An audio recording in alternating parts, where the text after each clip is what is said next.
Hello, everybody, and welcome to Build 2024. This is the Enhancing .NET MAUI session. We're going to be talking a little quality, performance, some interoperability with .NET 9. I am David Ortinau, Product Manager on .NET, and with me is... Maddy Montaquila, also a Product Manager on .NET and .NET MAUI. So we are super thrilled to be with you today, and we've got some slides, we've got some demos, so let's get into it. I wanted to start with just a kind of a high level, really high level, what is Microsoft's investment for client development? We have lots of options for you depending on, what your target is. And we kind of go for a best of breed and the best value for what your application is. Not all applications are the same. Not all of your goals are the same. So when it comes to Windows native development, of course, WinUI 3 is the way to go. You're going to get the latest and greatest from the Windows team in terms of your development there. You can use .NET with it. You also have the options of WinForms and WPF, of course. We sit primarily in the cross-platform space with .NET MAUI, and so you have options like React Native if you're a JavaScript, TypeScript developer, and you have that skill set. And then you have .NET MAUI if you are a .NET developer. You can achieve a huge, tons of productivity and features, and we're going to be talking in depth about that today. Hybrid is really something that's been around for a long time, and we've seen some really cool advancements in that space, especially with Blazor Hybrid, where you take Blazor and MAUI, bring it together because they're both .NET technologies, and you can blend the best of really both worlds there, and you don't have to have any of the sacrifices of, the uncanny valley in those things. And then WebView 2 plays in that space as well. And then on the other side of the spectrum here, you have full web. Of course, the browser's ubiquitous. It's everywhere, right? Like you can't get away from it. Who would want to?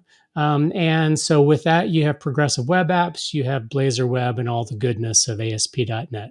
So you can see that Microsoft has a ton of investment across all of those stacks for client development, and you get to choose which one's right for your application and right for you as a developer. If you want to learn more about these technologies and how we're specifically investing, you can check out these awesome sessions for Build. Many of these are live. Some of them are on demand. We are your on-demand crew. So we are probably doing our recording earliest in all of the preparation for Build, but we're very much looking forward to seeing everybody in person as well. So sessions across WinUI, WPF, React Native, of course, the MAUI. And then we have a special Blazor hybrid demo that's part of that DEM 746 session. So check all of those out online or if you're there in person. And we look forward to seeing you there. But let's talk more specifically and kind of narrow in on what is .NET MAUI, Maddy? That's a great question. .NET MAUI, .NET Multi-Platform App UI, that's what it stands for. The P is silent. Is the unified .NET stack for that joke never gets old, really. We've been telling that one for years now. It's a good one. It's good. For building one code base, one application that runs across your Windows devices, your Mac devices, your iPhones, and your Android phones. And what's great about .NET MAUI is it's all native. You're using the native APIs under the hood, the native UI controls, the native performance.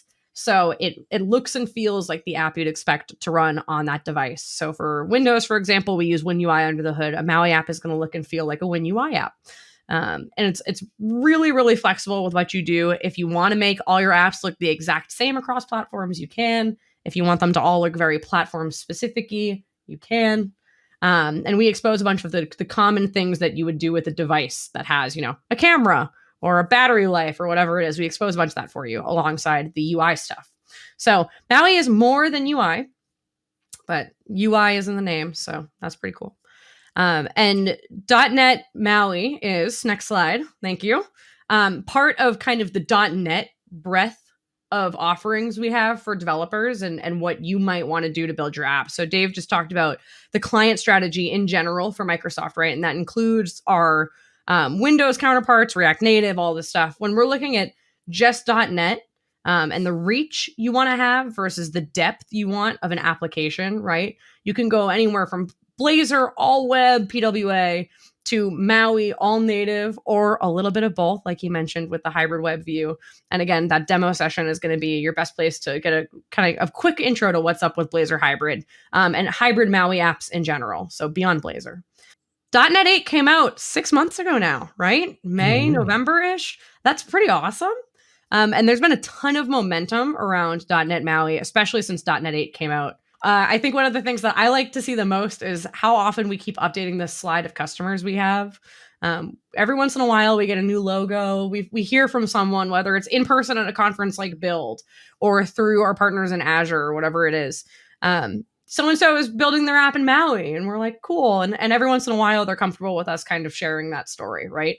So we have some amazing customers. We also have some internal customers, of course. Microsoft in-house uses MAUI for things like the Azure Portal app, for the Dynamics 365 and SharePoint apps. So lots of different use cases for MAUI there. And so back, I believe for .NETConf, maybe a little bit later, Dave had gone and done some research to try and figure out how to find customers that we don't hear from, right? And he looked in the Android App Store and had some interesting findings, if I remember. Had some help from some of our data scientists. We'll call everybody data scientists if they know how to query something. Yeah, and this is just a slide of just a few of the customers that we talk to on a regular basis. So just a sampling. But as we looked at the Google Play Store and saw there were more and more and more apps using .NET MAUI in the store. And that's, .NET Android, .NET for Android, .NET MAUI, all across the board. We saw since the .NET 8 release, 160% increase in those applications shipping. And some of them were upgrades from the previous Xamarin technology. And many of them were brand new applications. So we're definitely seeing a lot of people brand new to .NET MAUI that had never previously used .NET for their client application development, specifically on mobile. So super excited to see that kind of momentum, and it's continuing to grow. And that number is actually a little bit old. The community has been absolutely fantastic. And we know that, hey, we're at the kind of the early stages of the .NET MAUI code base. It's been GA since, well, we kind of call it August of 2022. It was May of 2022 at Build when we first shipped the bits. And then Visual Studio came along shortly thereafter. And so, early days, people are still learning the code base. It's not the easiest to contribute to. We're seeing a lot of contributions now. And so I wanted to do a little bit of celebrating kind of how things have been going across the whole ecosystem. But firstly, thank you to all the contributors. And I included not just code contributions in some of these, but I'm also featuring those of you who have filed really good reports, who are, commenting on issues, who are engaging on pull requests and things like that. That stuff is highly valuable as well. I even had some statistics, Maddy. I know who's not only filing the most verified issues, but who's filing the most issues overall. What's like your batting average, right? And then that's, so we can actually totally, gamify this thing if we really wanted to. I don't know. Maybe that's a problem for another day. That's pretty fun though. So we shared this slide, you'll probably remember this, Maddy, at the .NET 8 .NET Conf session. And so for those of you who are unfamiliar with .NET Conf, this is our annual November release of the next major version of .NET virtual conference. And so it's really kind of the big thing for a .NET developer. Build obviously is a great event and we love participating in it, but we ship all our stuff in November. So we're going to give you a little teaser today of what you're going to see come November and some of the things you can get in preview. But before I get there, this is a slide we shared and it's got some good information on it, right? Like top 2, that sounds great. GitHub, active GitHub users. These are unique users on our repository. Top 2 of the most active in the .NET Foundation for projects. Top 5 active C# repos on the GitHub Trends. And that was in October of last year. And then when you look at stars, and stars is kind of a vanity metric, but it's nice to see the kind of just the general interest that developers have in tracking our project. And then, of course, .NET 8 was a massive stability release for us, and we have continued on that trajectory of merging those PRs, solving those issues so that you can be more productive using it. So how do we look now? I know, Maddy, you're dying to know. I am. So we've gone from second spot to the top spot in active unique GitHub users in the .NET org, which I think is really, really cool. And so then also, I would say top one, and I'm going to say there's a little caveat here because I have to describe some of the methodology. If you only look at the MAUI repo by itself, sure, it's not number one. But when you factor in that MAUI is just one of many repos that come together to make the product, so you have the Mac iOS project, you have the Android project, you have other ancillary projects, we are easily the top one most active products in that list. And then we moved up a spot for April of 2024 in terms of most active C# repos, which I thought was pretty cool. And I even went and looked, little fun fact. I went and looked because it also tracks developers trending by language. And so I looked at C# developers trending in GitHub, and number 2 on the list was Matt Goldman. It is his MSAL sample project from actually a while back. So he's been getting a lot of attention on that. So he's a big deal. That's cool. Congratulations, Matt. That's pretty cool. And we're continuing the trend. Look at those PRs and the issues closed. And we're only, we're shipping the 4th service release of .NET MAUI and .NET 8. So we've got quite a ways to go. We're going to definitely surpass the kinds of numbers that we were showing on the previous slide. So lots of great momentum. And this speaks to, not only the energy in the ecosystem, but also the quality that we're putting into the product. So very cool stuff. So the demo we're going to show today, because like Dave said, .NET 8 is kind of when we ship most of our bits. We're going to give you a refresher on, what you can do in Visual Studio with MAUI. So yeah, lots of things have been happening. Very exciting. I am going to switch to my screen and we are going to look at a new MAUI app and what you can do with it. So I am in Visual Studio for Windows 2022. I have, just so you know, while my UI is so nice and purple, I have turned on the new UI theme, which you can set back to the original one if you want. But if you have the new themes, by the way, you can pick from all of these amazing colors. And I always use Juicy Plum. I think it's the best one. Anyways, that's like the first thing I get asked now every time I share my screen. So I feel like I have to say it. Does it coordinate with the light in the back of your room there? It actually does. That's pretty good. So for those of you who have never seen a MAUI app before, let me show you what's going on here. Very simple. Like I said, it's one project, one actual project file with things in it. And let me pop these open before I zoom in. So what we give you, and this is just file new app, right? We give you the bits that you need to run natively on the platforms, right? So for Android, you get the activity.cs or whatever files it is that Android needs. iOS gives you the manifests and plists and all that stuff. You don't have to worry about it. We plop it all in there for you. And then on the resources side, we also give you places and some of the defaults for you to put things that are going to be shared across all the different versions of your app, like your icon. That's a huge one. The thing that actually shows up on the home screen, your splash screen. So when the app is loading at the very first time, right? Wait before your content pops up. All of these things, even just like an image, the images that you'd show in the app, those things you can share with MAUI and do them once and define them all in your project file. So if you right click on the project and go to edit project file, you can see here how we're actually constructing some of these things. The icon is literally just an app icon and a foreground. So different launchers, whether it's Android or iOS or Pixel or Samsung or whatever it is, they construct the app icons a little bit differently. So you have some flexibility there. We're making it easy for you to do the native stuff without having to jump through a bunch of hoops. If you want to go overwrite all of this and do native icons, images, whatever, you can always just put those right in those native platform folders. So Exactly. A lot of people don't realize that because we talk about how easy it is to do it with a Maui icon. But if you like XC assets or you like using the Android way of doing it, have at it. It's totally all still there. love it. I was going to let my build spin while you were talking there, and then it would pop up, but that was actually way faster than I thought it was going to be.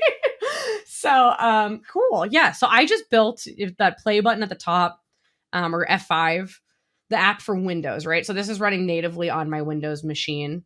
I have a second monitor here I can drag this over to, but since I'm on one monitor for this demo, I'm going to minimize this and show, oh, you can't minimize it. Don't Sorry. minimize it. I'm going to move it to my other screen. And I'm going to show you something called XAML Live Preview. And so this does not pop up by default. You have to go turn it on and debug Windows up here. And then you go down to Live Preview here.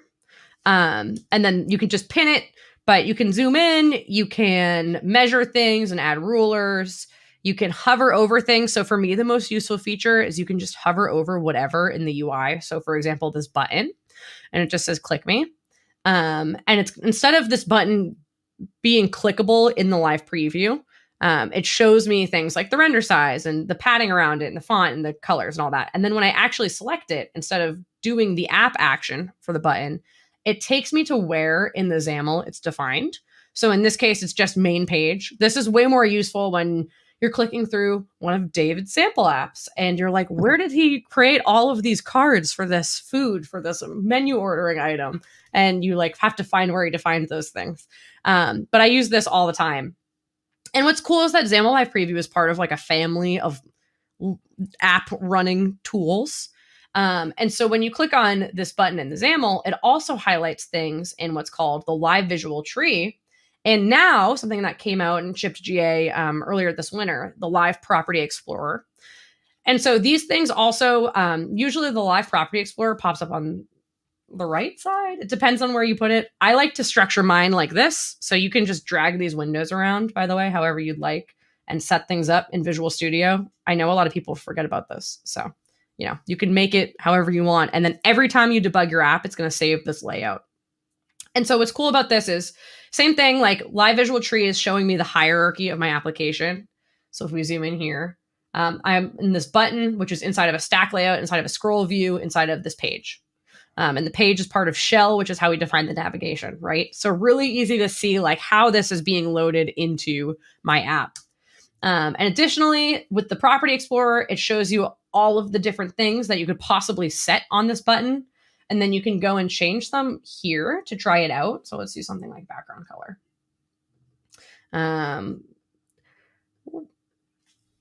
Now what this does is it only changes at runtime. I have no idea what color this is going to be actually. There we go. Ooh, that's bright. So it will use what we call XAML hot reload. So when you change the XAML to just at runtime, overwrite this color.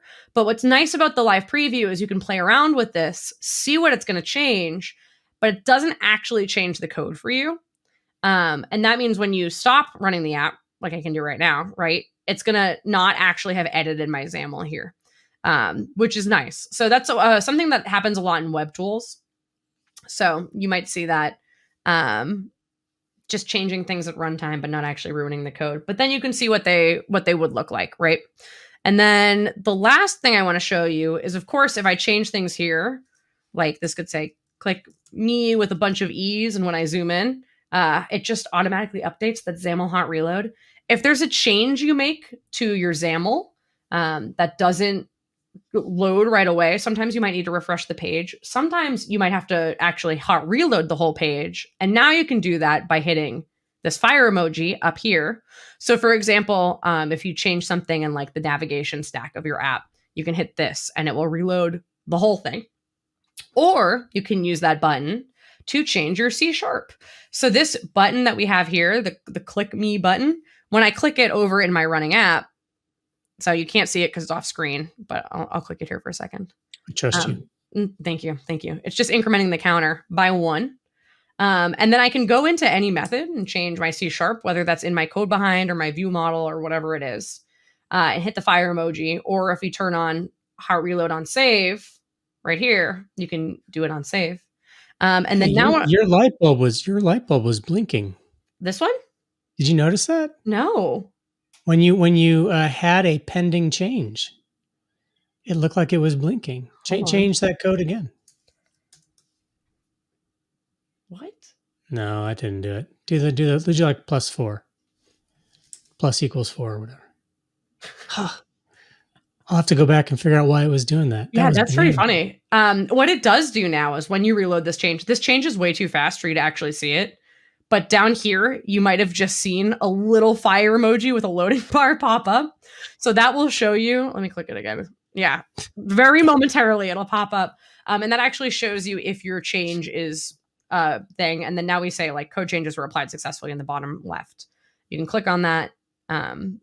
You should be able to click on that. One day you'll be able to click on it. So there's a bunch of little things we're doing with hot reload, but just to prove this worked, now we're incrementing by 4. Easy enough. Love it. Yeah, I was telling some of the team recently as I was dog fooding this latest version that it took me a long time to find a bug to file in the tooling, not in my code. My code's littered with bugs. They're easy to find. That's fine.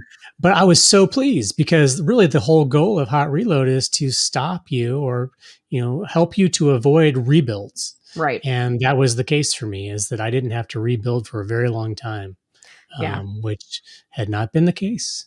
And my apps are not super simple. Like this is a hello world. We all acknowledge it's fairly simple.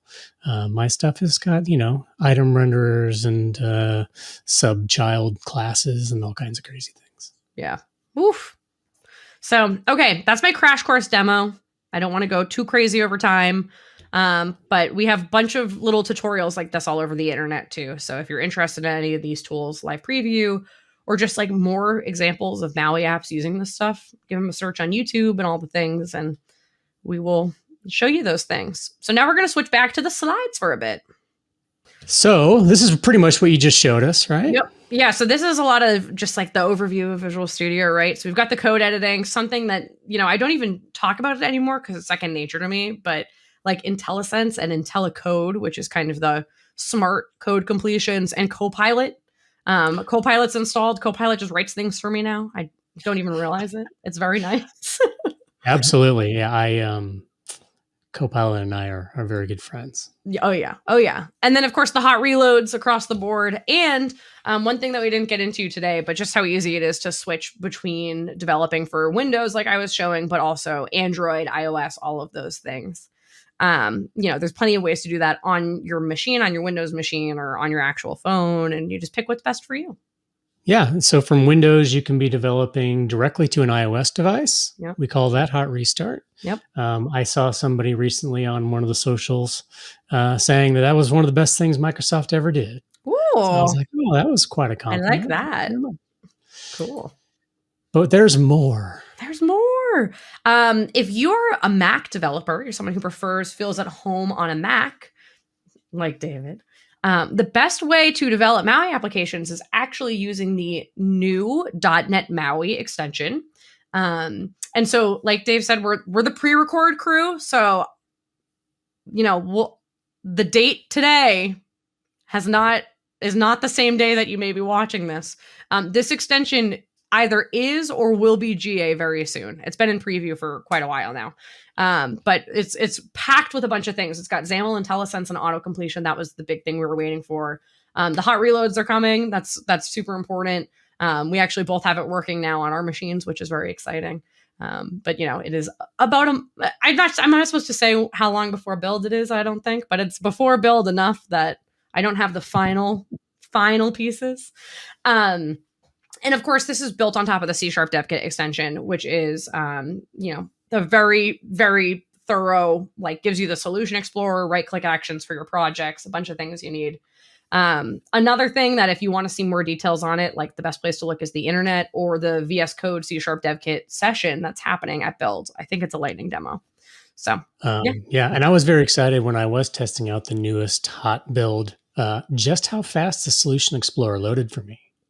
That was pretty awesome because previous builds, not so much. And they're shipping updates every week. Yeah. To the pre-release channels, to the GA channels. So I love this cadence of the dev kit stuff. Yeah.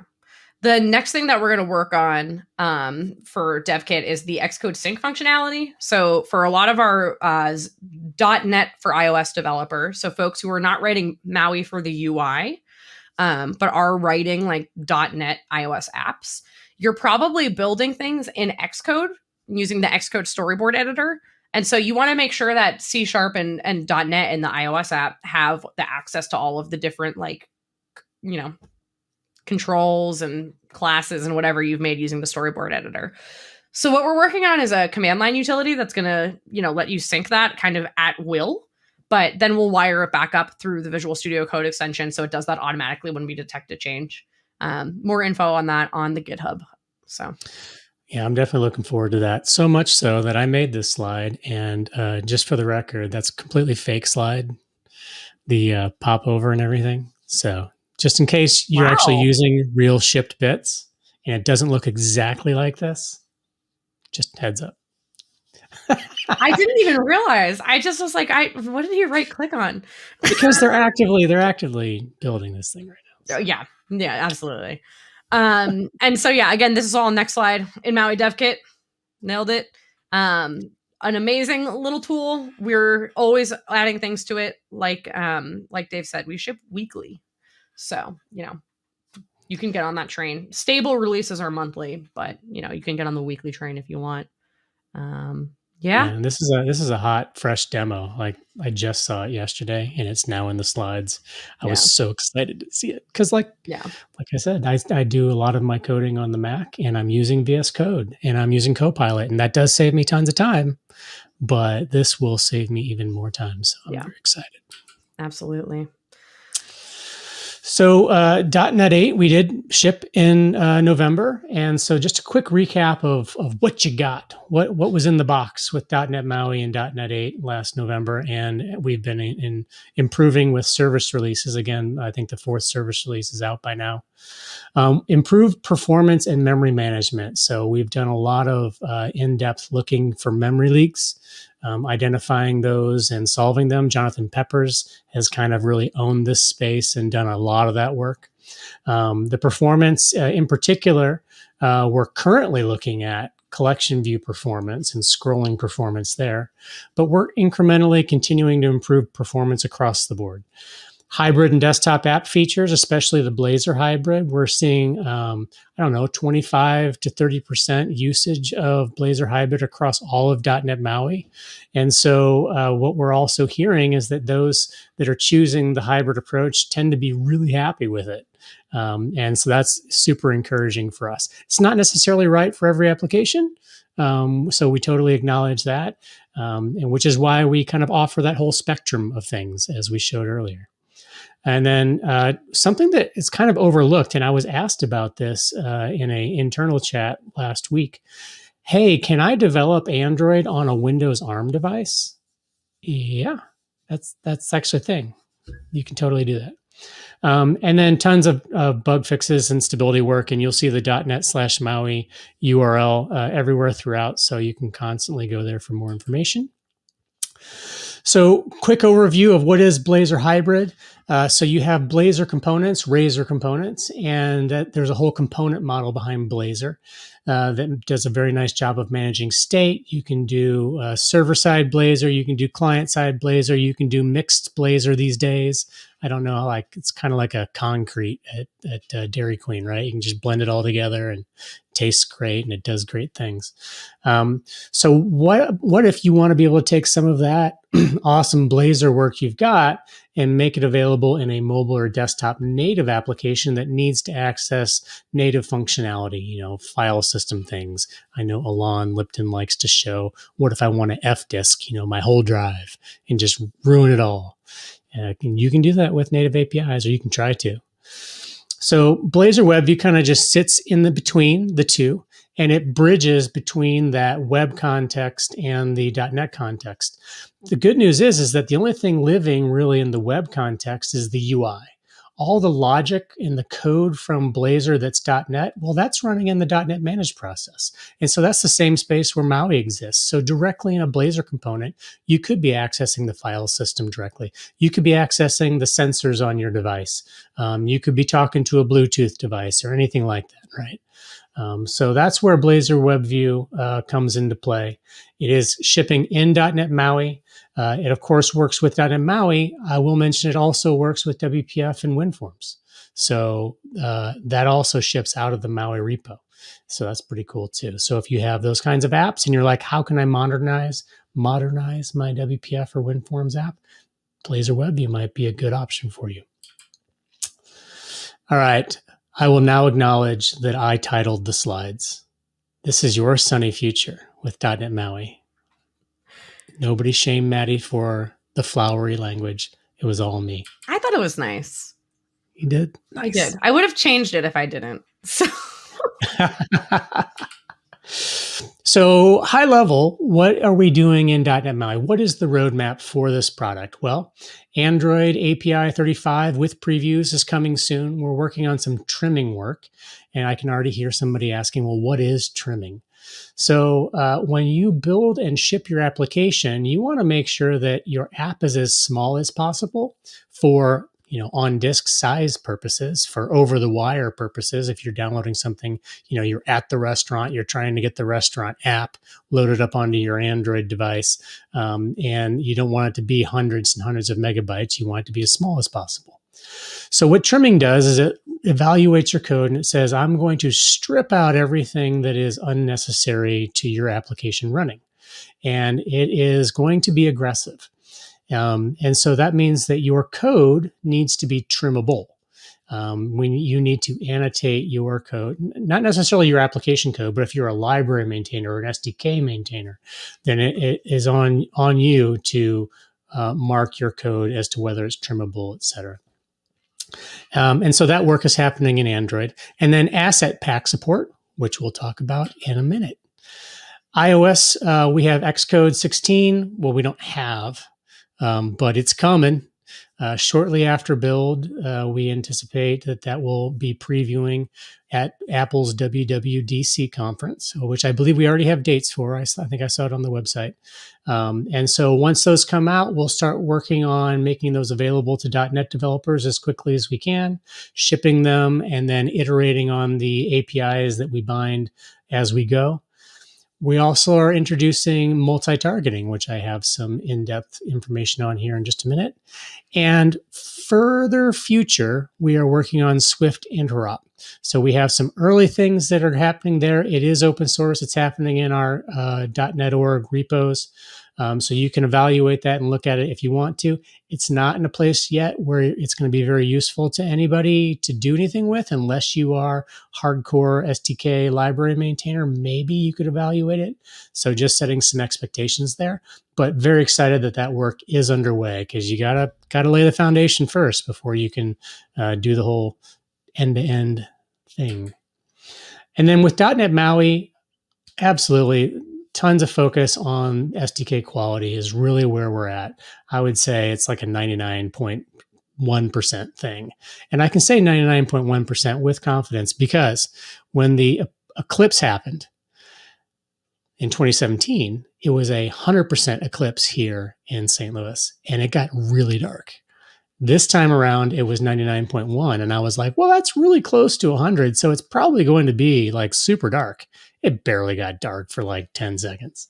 So there's a fair gap there.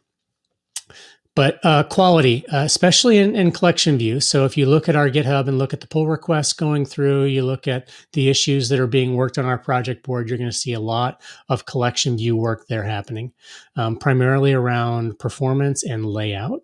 And then SDK quality all up, visibility and transparency on GitHub. We get asked a lot because it is an active project. What are you really working on? What is actually happening? Are you seeing our issues? What is the process behind how you choose issues to work on and things like that? So we've got some things that we've been doing and we'll continue to iterate on. Your feedback absolutely drives a lot of that. So let us know what we can do better. Secure supply chain compliance, which really boils down to you trust Microsoft to make sure the code's good, to make sure that the projects are good, to make sure that everything is tip-top, T's are crossed, I's are dotted, the whole deal. So that's a good chunk of what we do spend time doing as well. And then some bindings, which we'll talk about in just a minute. Does this sound like a pretty good list there, Maddy? That's a lot. That's a lot for our quality-focused release. You were like, what are we going to talk about for build? And I started looking at what our team's been up to, and I'm like, I think we got some things to talk about. Yeah, some things. So for those, now we're kind of looking a little bit further future into what's coming in .NET 9. Preview 4 is the release that you should be able to be trying at build. And so some of these things you can check out in those releases. So I want to talk about workload sets, iOS library multi-targeting, Android asset packs, hybrid web view, native AOT, library, interop, very quickly, but in some detail. So let me set the stage for workload sets. Somebody says, what version are you using? And you're like, well, I'm on .NET 8. Well, which version of .NET 8? Well, okay, well, I'm using 8.0.100, 8.0.200, 8.0.203, something like that. Okay, so then that means you must be using MAUI version. Well, I'm actually using such and such version. It gets complicated, is really the gist, okay? And so I maintain this wiki along with our engineers. I was super happy to see that Rolf edited it 2 weeks ago. That means it's not all on me. And so there's an AK at the bottom of the screen. You can check that out. So if you're wondering, what does this version of MAUI align with? What is it compatible with? Can I update my Xcode? Can I update my JDK? What's going to happen? Has it been tested, et cetera, et cetera? This is a good chart for you. And this is a today thing. But in the future, it hopefully will get a lot simpler with workload sets. And workload sets doesn't solve all of this. You know, tech is complicated sometimes, and having a chart like this is just necessary. So what is a workload set? So when you're installing .NET, you do .NET, you run the installer, and then you do a .NET workload install MAUI, right? That's how you get MAUI on your disk, or you do .NET workload install Aspire, or Android, or iOS, et cetera. And those are workloads that you can install with .NET. A workload set introduces this single version. It's called a workload version that tells you what set of things goes together, essentially. And so there are two links here to issues on GitHub, design docs, that I recommend for you to check out. This is still, early .NET 9 preview stuff. I talked to 𝗦𝗲𝗀𝗀𝗀𝗀 about it last week, and he was like, yeah, we're not really talking about it a ton with everybody because it is still pretty early. But I think it's early enough, or not too early, for you to go look at these and read up on them. If you're concerned about managing your versions on your dev box, on your CI systems, and things like that, this is something that you should be looking at for .NET 9. So with .NET 9 Preview 3 installed, if I run .NET Info, I can see that I have a workload version. I'm going to pull up the laser pointer because I think that would be useful. Woohoo. So laser pointer. So workload version 9.0.100 manifests. And how these are numbered, it's not exactly semantic versioning. It's a little extension of it. But this represents essentially what you see on the right side when I run .NET workload, actually, this is just me scrolling down. Sorry. Oh, don't do that. So you can see the individual versions that are part of this workload. And so this kind of correlates back to what you saw on my version chart. Complicated stuff sometimes, but when you need to know, you need to know. And so this is good information to have. So that's essentially what a workload version is. It's just a set of workloads that's bundled together, known to work together, and we have a manifest that makes it easy for you to track that. What can you do with this? Probably the number one thing that you're going to want to do with this is pin a project to a workload version. And you can now have projects across your disk that are running on different versions of .NET and different sets of workloads. So if you've got one project that works great on .NET MAUI 9.0.1, but you've got another project that has a hard dependency on 9.0.2 because a certain bug got fixed, but you're not ready to update the old project yet. You've got the cadence and the release process for two different projects, and you can't just upgrade your whole machine or your whole CI system to all the same version on the same day. So with this, you can modify a global JSON, specify the workload version for that particular project, and you are all set. So that's kind of what workload sets is all about. And it's the increased improvement of workloads in general for .NET developers based on the feedback we've been hearing that, hey, we need to be able to do these things at a project level. So go let your feedback be heard and check this out in .NET 9 previews when it comes to your inbox. All right, iOS library multi-targeting. We were calling this iOS multi-targeting all up, but then I was like, is this really useful for applications? This doesn't really seem like an application thing, and it really isn't. If you have a library, you're a library maintainer, or it's a library that you use internally within your organization to use across a variety of applications. And we see this a lot, especially at larger enterprises where you're managing 15, 20 .NET MAUI applications, and you have shared libraries that you're going to use. Well, sometimes you want to be able to target those shared libraries to more than one specific version of the iOS SDK bindings. So in this case, you can see in the example code, it's targeting .NET 9 iOS 17.0 bindings and 17.2 bindings. What did Apple change between 17.0 and 17.2? Don't know, but it was important enough to have two different target frameworks for it. Sometimes they do break things between point releases. It has happened. So this could be very useful for you if you are maintaining libraries within your code base or you are shipping those libraries as NuGet packages. This is one that I didn't actually know was coming, and I was super excited when Dean was like, hey, I did Android asset packs. And I was like, what? Here's what an Android asset pack is, because I know Maddie's dying to know. Absolutely. So you've got a chunky fat Android app full of media. You got all your MP4s in there. You got all your giant images that weren't sized properly, and your APK is bloated. And you upload it to the Google Play Store, and Google Play Store is like, hey, that's above the limit for what you can download on mobile connection. You're going to have to require Wi-Fi. And you're like, no, I don't want to do that. So Android Asset Packs is something that Google has had for a while, and now you have it in .NET. What it allows you to do is to specify that asset as a install time asset, which is the default, meaning that it's going to be part of the main APK, or fast follow, meaning it's after install on the device, it's going to get kind of lazy loaded, right? Or on demand, like your wonderful hosts right here. We are on demand. So on demand, of course, just like it sounds, when it's needed, it's going to get loaded in. And so this, of course, allows your main APK, your main app file. I guess there's also that other format, APBs, APKs. I don't know. I can't remember.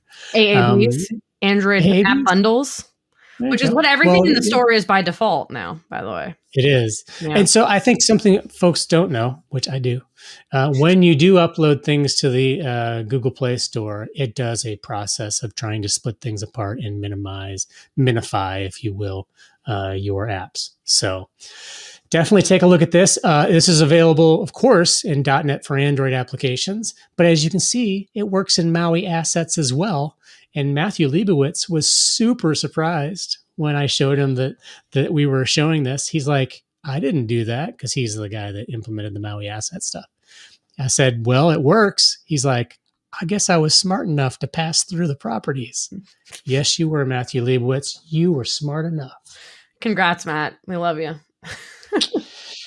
So something else that we have been experimenting with in the past is the .NET MAUI hybrid web view, which will sound and look very similar to the Blazor web view. Difference here being, we talk to a lot of customers, and sometimes they do have ASP.NET and Razor and Blazor components, but very often you have Angular, and you have React.js, and you have Vue.js, and you have my last developer that I took over from's JS. There's a lot of JS out there in the world, and you want to be able to use it in your .NET MAUI application. So it's a rather simple control. And we have had the experiment out for a couple of years, actually. It's been around for a while. And so we are going to work towards moving it into the .NET MAUI SDK. That's not a golden promise, but it's on the way. And so you can look forward to that probably in the .NET 9 timeframe, shipping in the box. So I think that'll be a nice addition, and it'll create some visibility that this is something that you can easily do in your .NET MAUI application. What you actually see here on the screen, Alon went out and found a React.js application on GitHub and just embedded it in the app and had it talking back and forth to a SQLite database on the MAUI side, and then using React.js on the UI side, which is pretty cool. All right, native AOT. Is your brain melting yet? There's so many good things happening here. What is AOT? So AOT is ahead of time compilation. This is something that has existed forever, as far as I know, on iOS, especially for .NET, because it's really required for shipping anything to the App Store. But it's been using and continues to use the mono AOT. And so native AOT is us basically bringing it into modern .NET and re-implementing it. That's my product manager simplification of the whole thing. And the engineering team is all like shrugging now, like, oh, we're doing so much more than that. So what does this look like? It is going to make your apps smaller and faster. Who doesn't want that? I want that. But all the code needs to be trimmable. Native AOT is I said aggressive before. This stuff is really aggressive. Simone, recently took a look at one of my applications and tried to native AOT it. He's like, oh yeah, that library doesn't work, and your code over here doesn't work, and you're going to have to change how you're doing JSON over here. So there's work to be done probably in your code base. It's not something you're going to get for free, but the benefits are pretty substantial. So the code you see here is what you would have in your CS proj to enable it. And this is in .NET 9 Preview 3. And then you would need to publish your application. It's the publishing step that does the native AOT. And as you can see, the package size when comparing mono and native AOT, and the size on disk, and the startup time, significantly better. You have a 61.7% improvement on the package size, 68.4 on disk, a 48.6 improvement on startup time. Startup time's 108 milliseconds.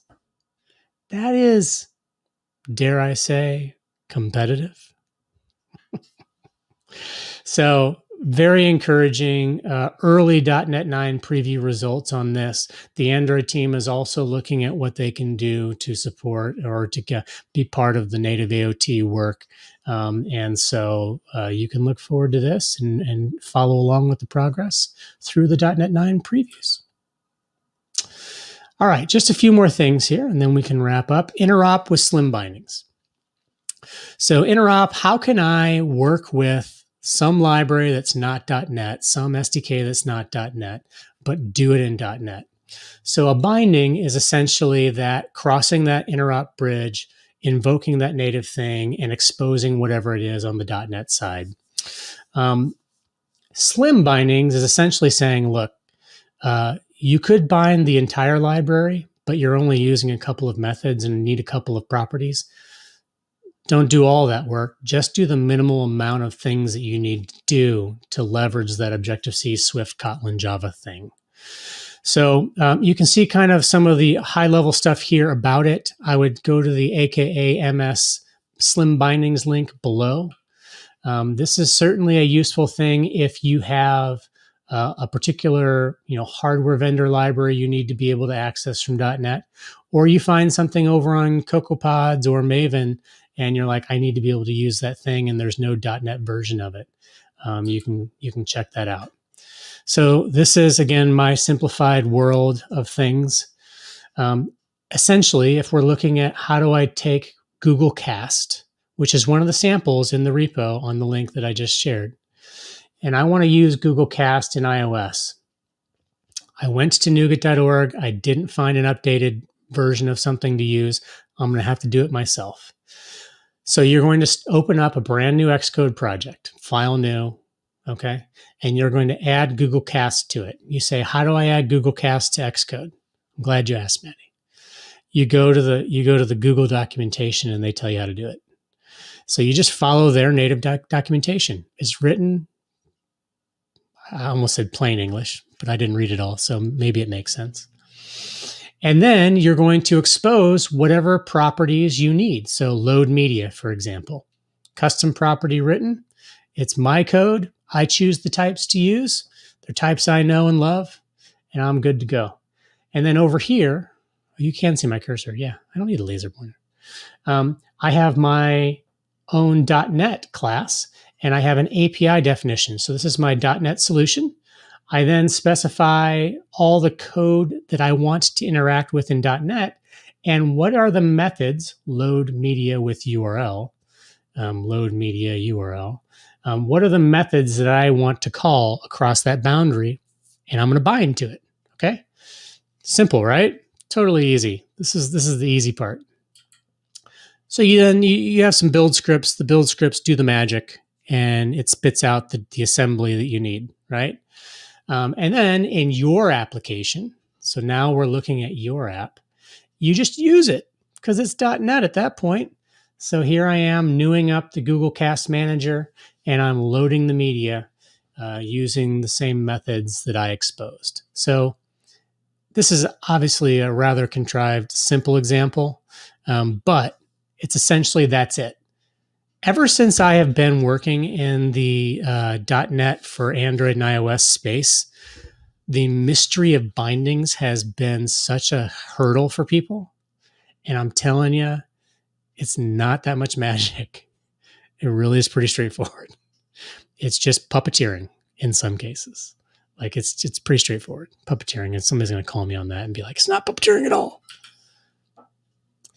If that's not enough for you, we have so many amazing component vendors. I wish I could show you in detail all their roadmaps and all the things that they have going on. I'm sure that they will have some things updated for build. I get regular updates and I see the things that they're releasing, and it is absolutely fantastic. I hear good reports from them that they're getting a lot of usage and they're excited for what's to come. Check them out. Go hit up their blogs, check out their release notes.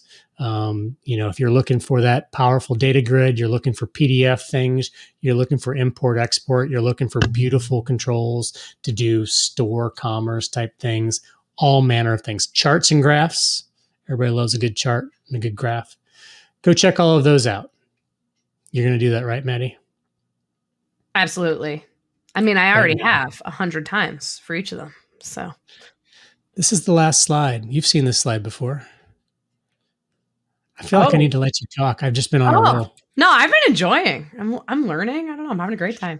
This is probably the last time we'll ever show this slide.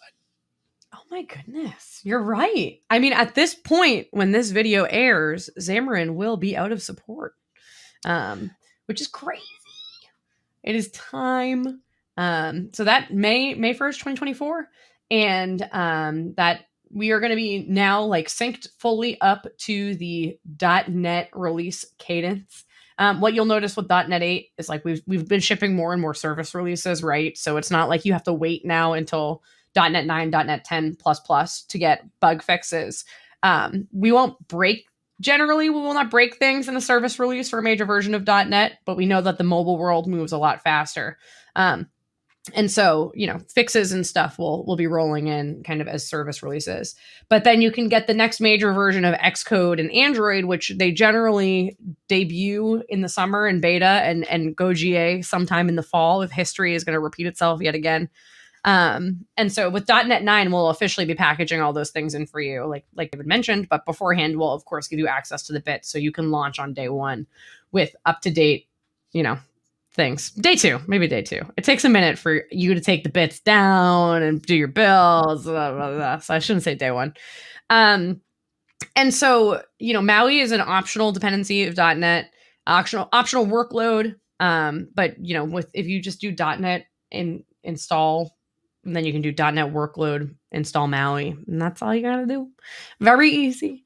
And so with the Xamarin folks, I'm sure there are people who are watching this talk who have not gotten off of Xamarin yet and are now freaking out because you're out of support.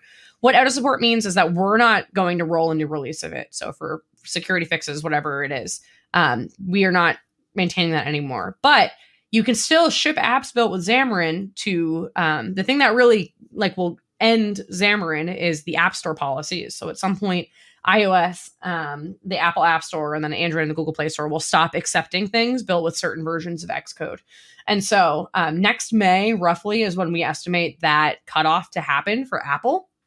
So you can still ship until then without getting onto Maui, but getting onto Maui is your future move.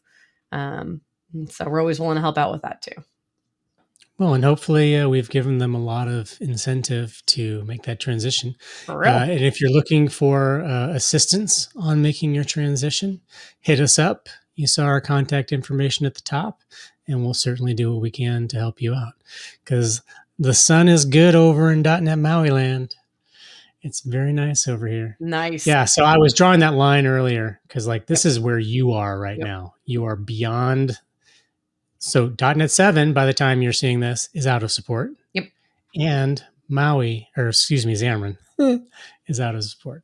So you want to be on .NET 8 and you want to be on Maui. This is where the good stuff happens. Woohoo! True. Good job, Maddy. Good job, Dave. This was great.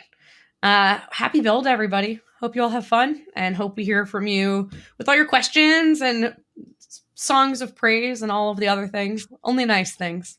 That's what I want for build this year. So have a great rest of the conference. Bye-bye.